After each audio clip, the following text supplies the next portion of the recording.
what if you could grow a dress in a vat of liquid? Once we have the nutrients to feed this microbe, I started to realize, okay, we are significantly reducing the amount of water required to produce this material. Hello, I'm Sue Nelson and welcome to Create the Future, a podcast brought to you by the Queen Elizabeth Prize for Engineering.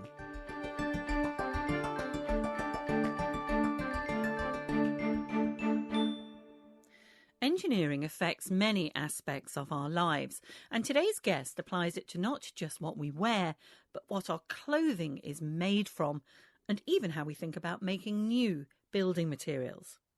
Suzanne Lee is a designer who, after discovering you could grow fabric from microbes, began growing materials for herself and helped change the way we think about clothing. Her 2005 book, Fashioning the Future, became a key text for designers, scientists and engineers considering the future of wearable technology. Suzanne's British, but now lives in the United States. She became Chief Creative Officer of a biomaterials startup, Modern Meadow, in New York in 2014 for 5 years and founded Biofabricate, which brings together brands, investors and biomaterial innovators to produce more sustainable materials. As the company's vision states, built with biology, not oil. But let's get back to those fabrics made from microbes, because first I wanted to know exactly what kind of microbes she's talking about. Well, that's a great question. The field of biofabrication is employing all kinds of living organisms. So everything from bacteria, yeast, fungi, algae, through to mammalian cells. And, they're being used to grow ingredients or materials that otherwise we might be obtaining from an agricultural crop or an animal. It's a whole sort of new era of fabricating with biology that doesn't require us to grow a plant in a field or to slaughter an animal. So how do you do it then? How do you convert microbes into fabric? You've said you grow them. So do you just grow it in a lab? I mean, do you grow it on some sort of framework or in a vat? There's many different approaches now. When I first started out, my kind of epiphany was talking to a biologist about how else we might grow fabrics. He was the first person, that was Dr. David Hepworth at a company in Scotland called Cellulose. And he said to me, well, rather than grow a plant in a field or use an animal to get its skin, we could create leather-like materials, for example, using microbes that literally turn sugar into cellulose and not only produce a fiber, a natural fiber, but organize those fibers into a sheet material. And that for me was an extraordinary moment of realization that nature, still has so much to teach us and offer us. As I was thinking about, rethinking materials for the fashion industry, if there is a living organism that can not only synthesize a material for you, but organize that into a finished structure, there are huge efficiencies to be gained there. So it was a very sort of radical idea. But if we think about different ways that you can grow fabrics, you can do it, design and engineer a microbe like a yeast cell to produce, like we were doing at Modern Meadow, to produce a protein like collagen. So rather than getting the collagen from an animal, we don't need to do that. We can design and engineer that microbe to manufacture the collagen. And then when the collagen is extracted, we can use material science to organize that into a sheet material. That's one way of using a microbe. The way I came to it was using bacterial cellulose. So that was using a bacterium to produce a cellulose material. Recently, we've heard some announcements by companies like Adidas and Hermes who are producing products using mycelium materials, which is the root system of mushrooms. So actually, there's no one method for growing fabrics or materials using microbes. There's actually many different approaches. And that's great because you're, like you said, you're effectively missing out a process if in some cases you don't need to produce the fabric and then, thinking of wool or cotton or anything like that, and then get them into thread and then weave them and then make them into a fabric. If you've then got them ready, missing out that process and going straight to fabric, there's efficiencies. But what do these fabrics feel and look like? Because if I think of sort of plant fabrics, I think of the coolness of cotton, or if it's from the natural world, the sort of smoothness of silk. It's a really interesting one because naturally we're wanting to draw analogies with the familiar, with the materials that we're used to touching and engaging with. But these are mostly a new generation of materials that we have never felt before. So they're all very different. And, as I mentioned when I was talking about the different organisms that are growing these materials, the variation in organism is also seen in the outcome. So if we think of a mycelium leather-like material, it might be used in products where you'd use leather, like a shoe or a handbag, and it might look like leather, but actually it does feel different. It feels drier, I would say. It doesn't have the same sort of floppiness of a nappa leather, for example, but it's really sort of dense as a material. If we think of something like a spider silk, which has been grown in a bacteria, some of those fibers can feel softer than silk. So I've actually, felt the fibers from a company in Japan called Spiber, and their fibers feel as soft as cashmere, if not softer. So I think this is what's super exciting about the field, is that these new materials and technologies are opening up new types of materials and material properties that we've actually never experienced before. And do they all tend to come in a similar colour, a sort of neutral? If I think of fungi or mushrooms, I think of sort of cream or pale browns. I know you can get very colourful fungi as well, but is it neutral like cotton in terms of the colours? Yeah, it's a good question. I'm not sure anyone's asked me that before. Yes, the mushroom materials are indeed like the palest, kind of button mushroom color in their natural state. I think there's probably variability between different species of mycelium, but essentially they are very neutral. And the same goes for protein fibers like collagen or silk. So they would require colouring just like natural fibers do. But where it gets interesting is where you maybe go beyond that. So, for example, there's actually a company in the UK called Colorifics, and they're using bacteria to produce not only the dye, so rather than getting the dye from a petrochemical source, it's being produced biologically, but they're also able to use that bacteria to lock the dye onto the fabric, which would normally be an additional process requiring another chemical. So biology is actually performing a double function there. It can both produce the dye and fix the dye onto the fabric. So, we're early days in that, but we are seeing various startups around the world really exploring color and living color and how that might actually be translated into the fashion system. And it feels like going back to nature as well in terms of the colour, because I sort of associate, I think because like many people over the pandemic, I've really got into wildflowers and nature, and it's a reminder of all the beautiful colours that have come from plants.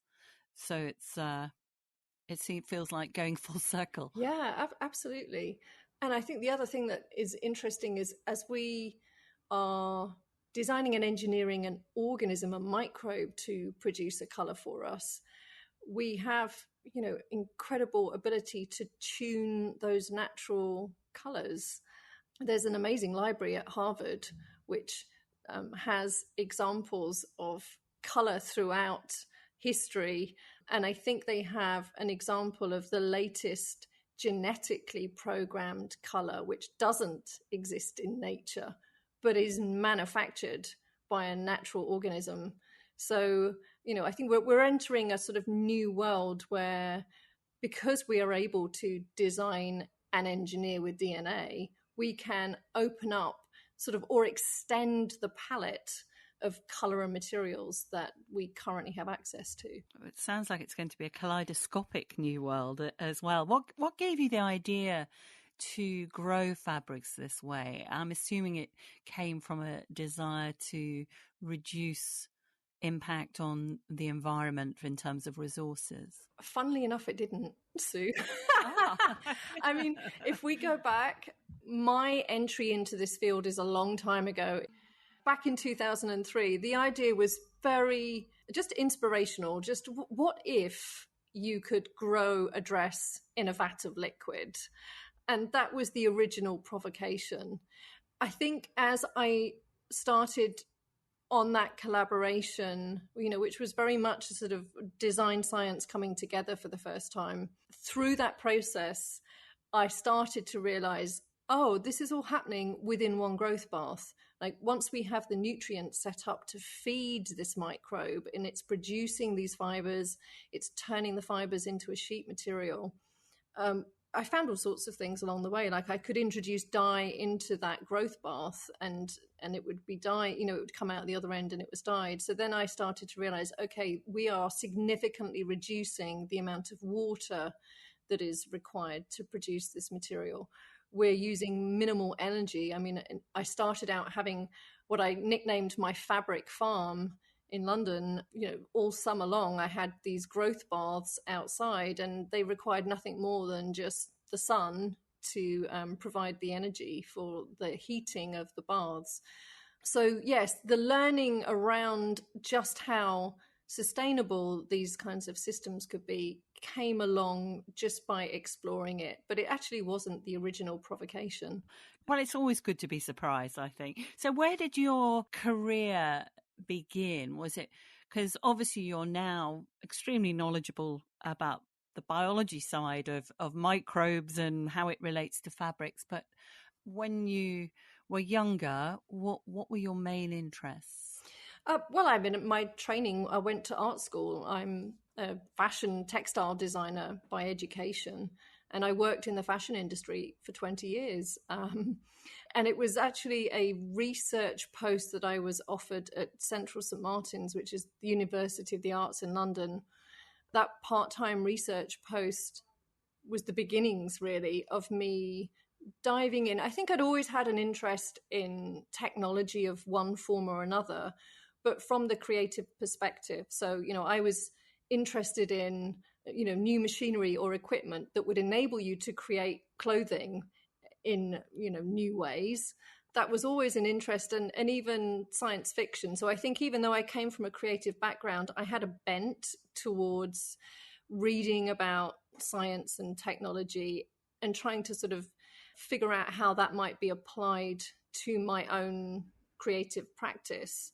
And then just through serendipitous meetings with scientists or engineers along the way, I'd get inspired by the work they were doing, and that led to collaborative projects. And I guess the last sort of 15 to 20 years has been me moving from the fashion world towards the world that I now exist in. I mean, I ended up joining a biotech company and building a design team within a biotech company. So it's been an interesting journey, and I think perhaps through that I've been at the forefront of this emerging new world where design and science actually really comes together at a sort of innovation interface.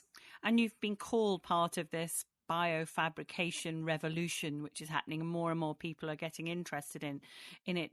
When you went to New York, I don't know were you living in New York before 2014 when you joined Modern Meadow as a Chief Creative Officer? No, I was consulting from London. So I was working with companies in America, and Modern Meadow was originally a client of mine in London.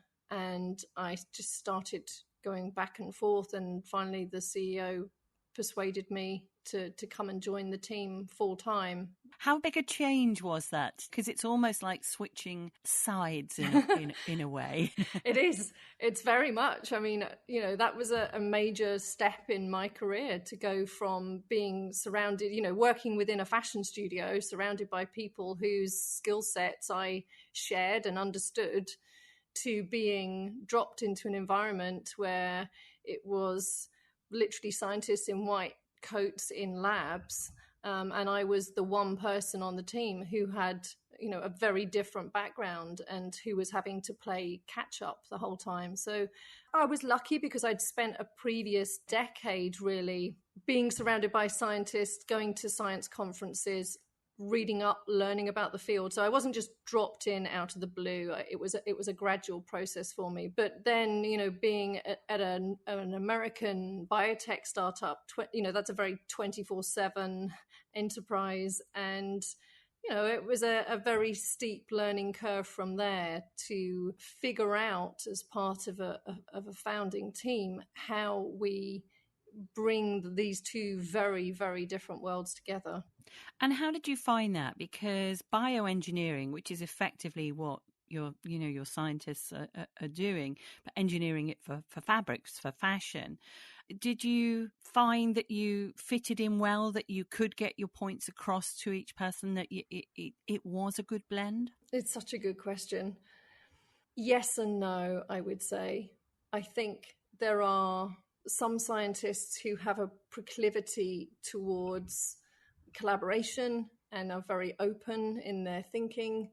And then I think there are people who are very, very focused on, their field, and are not used to being challenged by someone outside of that, especially someone who doesn't have a PhD or any kind of science background. So inevitably, I think with any group that brings together radically disparate educational backgrounds and levels of industrial experience, there are inevitably going to be tensions. But I think what my learning is that you need to be really patient, and it was certainly forced on me to adjust my expectations around just how long things take, because the fashion industry is very immediate. There's no such thing really as R&D. It's very process driven, and you work very, very fast, and you expect to get to a result very quickly, and then you're on to the next thing. And certainly the kind of very fundamental science discovery that we were doing in the early days of Modern Meadow was the opposite of that. So I had to translate my creative process from one that normally would last perhaps a few weeks or months into many years. That requires some major adjustment in how you operate within a team. And what made you found Biofabricate? Was that spotting a sort of a networking gap, effectively? Yeah, it was very much that. Even when I was still in London, I was always the one designer in the room at a lot of very geeky science events. And I had a hard time. Back then it was challenging to try and introduce yourself to some very eminent scientists, and even, suggest opportunities for collaboration. And I felt like there was a big opportunity there if we could just bring people together in a more balanced way. And so Biofabricate, when I moved to New York, I just decided to do a one-off, or what was intended as a one-off meeting that would bring together scientists and engineers with artists and designers and some brands and investors. And it was a very experimental event. We curated a program that brought together all of those people, and it was an immediate success. We had hugely positive feedback. On that one day back in 2014, people were saying, when's the next one? And then we realized, okay, we're going to have to make this at least an annual event. So I've been running Biofabricate as a summit for the last 7 years now. But after I left Modern Meadow back in 2019, that was really to kind of capitalize on the broader opportunity for the field of biofabrication. So now, because I'm not tied to one startup, we're able to work with clients across this whole field, whether that's other biomaterial startups, or whether it's the brands who are trying to introduce these new materials to their products, as well as people like investors and certain elements of the supply chain. I was going to ask you about that in terms of the applications. You've got your Couture, as it's called. You've got the fashion applications. Give me an example of where these materials can be used elsewhere that's not something we wear. Yeah, I mean, one of the companies that we've worked with most closely in the last year is a company based in North Carolina called Biomason. And we're super excited about their technology. So they are growing biocement. And if there's one industry that needs massive disruption, it's the construction industry. Its carbon footprint is so much bigger than the fashion industry. And cement alone is about 8% of global emissions. So Biomason have a process which is using a naturally occurring soil microbe that binds together loose aggregate materials, just like the way coral is grown in the sea, except that the material that they're making is 3 times stronger than concrete, and it's grown in ambient conditions rather than being fired, and they can do it in just 3 days. So for us, they were a fantastic company to work with, and the field of construction, I think, is one that is very ripe for disruption. So that's one example of how a biofabricated product is able to really radically offer alternatives to an industry that desperately needs those kinds of carbon solutions. Mycelium is also a material that has played a role in construction as an insulating material. Mycelium is one of those materials that has, vast, I think, applications that we're only just beginning to explore. There's a company in Italy called Mogu who are making floor tiles and acoustic tiles out of mycelium materials. Packaging, that's a huge area. And actually, I think that's taking off really well in the UK. Mycelium packaging is already being used in various consumer products now. And the great thing about that is that when you dispose of it, unlike the horrible polystyrene or styrophones that really don't disappear at all in the natural environment, mycelium packaging, which can have that same cushioning protection for a product, you can just break it up, throw it into your garden, and it will feed the soil. So some of these materials have the potential to actually be very regenerative in their end of use. And does this mean you're not limited with your supply of microbes either? Yeah, there's no limit to the supply of microbes. The microbes will multiply so long as they are given sufficient nutrient to multiply. Yeah. And that's what's kind of incredible about it. I mean, Biomason, with just a tiny jar of bacteria, are able to manufacture millions and millions of biocement tiles. Now, your 2005 book, Fashioning the Future, Tomorrow's Wardrobe, it's been described for scientists and engineers to glimpse that future of wearable technology. 15 years on from the publication of that book, I wondered where you thought we are now, because it can so often take so much longer to get to places in reality and the practical aspect of it compared to what's available and what you can do at the time. It's a great question, and it's one I like to remind people about when they talk about material innovation or technology and fashion, because the book for me was written at least 10 years after a whole bunch of research I'd done into wearable technology specifically. And, if I go back to sort of 1996, then we were talking about electronic textiles, conductive fibers that were going to enable a whole new generation of clothing that would have us speaking into our cuffs or the collars of our jackets.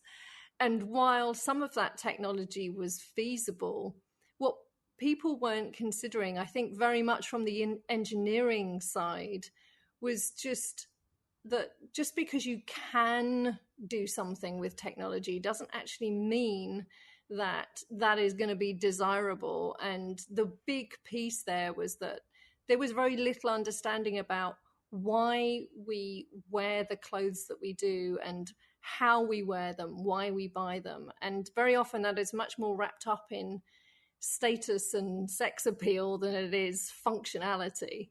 So you should always be very cautious when people try and predict the future. And with the book, I certainly did the best I could by talking not just to scientists and engineers and technologists, but also to people from the fashion industry, from the textile industry, who had a more perhaps sophisticated understanding of what customers would likely adopt.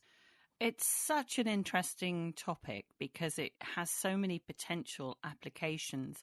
When I'd seen that you were a launch material innovator, seeing names like NASA and Nike and, the US State Department attached, it reminded me of a living architect called Rachel Armstrong, who has always been advocated that we rethink how we make spacecraft, for instance. And she's saying we should maybe make them, instead of, the sort of science fiction metal and steel and or whatever, goes into a spacecraft, is that you think of living walls and living materials. And this could be a part of the future, which sounded so amazing and different and far-fetched, but actually it doesn't now, and particularly combining what you're thinking of and that the companies that you're working with and what they're thinking of. Because if the construction industry could be made to change, then a spacecraft with living walls sounds normal. Yeah, it's funny you mentioned Rachel because I know her very well. All right. It's a pretty small world. She's so interesting. Yeah, and so you're 100% right. The future, I think, of space, and certainly as we start thinking about colonizing Mars, is that synthetic biology is going to for sure play a major role in how we are able to, create habitats in those environments. We're certainly not going to be transferring materials from Earth to other planets. We're going to have to build them or create them there. And that's where this whole idea of taking the tiniest amount of a microbe to a place that can then feed on or be designed and engineered to feed on the resources that we find in that place are really what is going to enable us to build in those environments. So one example of that is we're currently seeing the beginnings, at least, of the transition from engineering microbes, bacteria or yeast cells that rely on a feedstock like sugar, to synthesizing a feedstock like CO2. And if you can do that, then these might be some of the inputs that we can take from other environments. So for sure, synthetic biology and biofabrication are going to be key processes and technologies that we employ as we think about colonizing Mars and traveling more in space. And finally, do you have a Couture outfit that you wear? I did about 10 years ago. I moved on really from the Biocouture work, and that's probably a whole other hour's session, Sue, as to why that came about. But the ultimate point around Biocouture was, was to have materials that completely disappear at the end of their life. And so that's what they did. I didn't try to conserve them. They were exhibited around the world, but at their end of life, they naturally biodegraded. They literally kind of crumbled and disappeared, as I think ideally all things should. That's great. Suzanne Lee, thank you very much for joining me on the Create the Future podcast. Thank you so much, Sue, for the invitation. Find out more about the Queen Elizabeth Prize for Engineering by following QE Prize on Twitter and Instagram, or visit qeprize.org. Thanks for listening, and join me again next time.